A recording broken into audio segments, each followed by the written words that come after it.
English ವಾಕ್ಯಗಳಲ್ಲಿ there must be ಹೇಗೆ ಬಳಸಬೇಕು?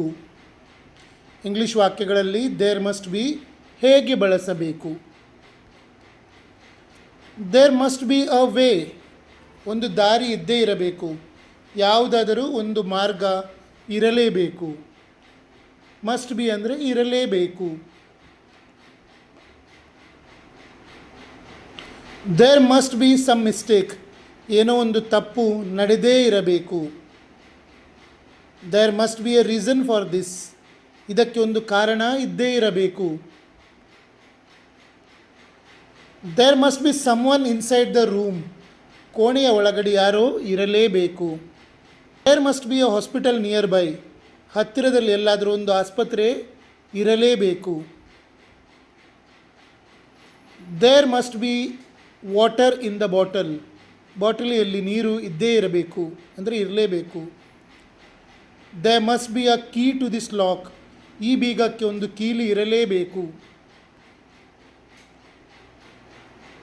There must be another alternative, ಮತ್ತೊಂದು ಪರ್ಯಾಯ ಇದ್ದೇ ಇರಬೇಕು ಅಂದರೆ ಇರಲೇಬೇಕು.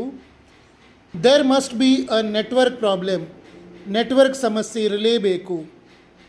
There must be a simple solution to this, ಇದಕ್ಕೊಂದು ಸರಳ ಪರಿಹಾರ ಇದ್ದೇ ಇರಬೇಕು. There must be more information about it, ಅದರ ಬಗ್ಗೆ ಇನ್ನೂ ಹೆಚ್ಚಿನ ಮಾಹಿತಿ ಇರಲೇಬೇಕು. ಯಾರಿಗಾದರೂ ನನ್ನ ಟೀಚಿಂಗ್ ಮತ್ತು ರಿಸರ್ಚ್ ಇಷ್ಟವಾದಲ್ಲಿ ನನ್ನ ಪೇಜ್ ಫಾಲೋ ಮಾಡಿ ಮತ್ತು ಶೇರ್ ಮಾಡಿ.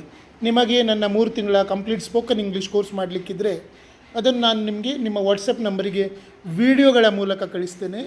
ದಿನಕ್ಕೊಂದು ವಿಡಿಯೋ ಕಳಿಸ್ತೇನೆ, ಅಂದರೆ ದಿನಕ್ಕೆ ಒಂದು, ಅಂದರೆ ಪಾಠ 1, ಪಾಠ 2, ಪಾಠ 3 ಹೀಗೆ 3 ತಿಂಗಳು ಕಂಟಿನ್ಯೂಸ್ ಕಳಿಸ್ತೇನೆ. ಆ ವಿಡಿಯೋದಲ್ಲಿ ನಿಮಗೇನು ಹೆಚ್ಚಿದ್ದೇನು ಮಾಡಲಿಕ್ಕಿಲ್ಲ, ನೀವು ಕೇಳುವುದು ಮತ್ತು ರಿಪೀಟ್ ಮಾಡುವುದು. ನಾನು ಪ್ರತಿ ವಾಕ್ಯವನ್ನು ಅಥವಾ ಪ್ರತಿ ಸಂದರ್ಭವನ್ನು 2 ಸಲ ವಿವರಿಸಿರ್ತೇನೆ. ನೀವು ಅದನ್ನು ಕೇಳಿ ನನ್ನ ಜೊತೆ ರಿಪೀಟ್ ಮಾಡ್ತೀರಿ. ಪುನಃ ಆ ವಿಡಿಯೋವನ್ನು ಒಂದು 4-5 ಸಲ ನೋಡಿ, ಒಂದು 8-10 ಸಲ ರಿಪೀಟ್ ಮಾಡ್ತೀರಿ. ಹಾಗೆ ನೀವು 1 ಗಂಟೆ ಡೈಲಿ ಪ್ರಾಕ್ಟೀಸ್ ಮಾಡಬೇಕು. ಈ ಥರ ನೀವು ದಿನ 3 ತಿಂಗಳು, ದಿನ 1 ಗಂಟೆ 3 ತಿಂಗಳು ಸತತವಾಗಿ ಪ್ರಯತ್ನ ಮಾಡಿದರೆ ನಿಮಗೆ ಖಂಡಿತವಾಗಿ ಇಂಗ್ಲೀಷ್ ಬರ್ತದೆ.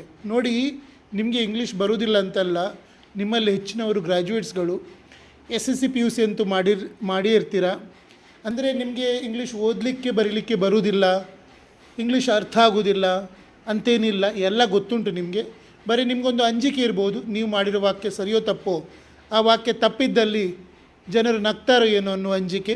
ನನ್ನ ಈ ಕೋರ್ಸ್ ನಂತರ ನೀವು ಕಂಪ್ಲೀಟ್ ಕೋರ್ಸ್ ಮಾಡಿದರೆ ನಿಮಗೆ ನೀವು ಏನು ಯೋಚನೆ ಮಾಡ್ತೀರೋ, ಕನ್ನಡದಿಂದ ಇಂಗ್ಲೀಷಿಗೆ ಟ್ರಾನ್ಸ್ಲೇಟ್ ಮಾಡಿ ಯಾವ ವಾಕ್ಯವನ್ನು ಮಾಡ್ತೀರೋ ಅದು ನಿಮಗೆ ಗೊತ್ತಾಗ್ತದೆ ಆ ವಾಕ್ಯ ಸರಿಯೋ ತಪ್ಪಂತ. ಒಂದು ಸಲ ನಿಮಗೆ ಸರಿಯೋ ತಪ್ಪಂತ ನೀವು ಮಾಡಿದ ವಾಕ್ಯ ಗೊತ್ತಾದ ಮೇಲೆ ನೀವು ಖಂಡಿತವಾಗಿ ಮಾತಾಡ್ತೀರಿ. ಈ ಕೋರ್ಸಿನ ಫೀಸ್ ಜಾಸ್ತಿ ಇಲ್ಲ, ಬರೀ 599 ರೂಪಾಯಿ, 599 ಓನ್ಲಿ.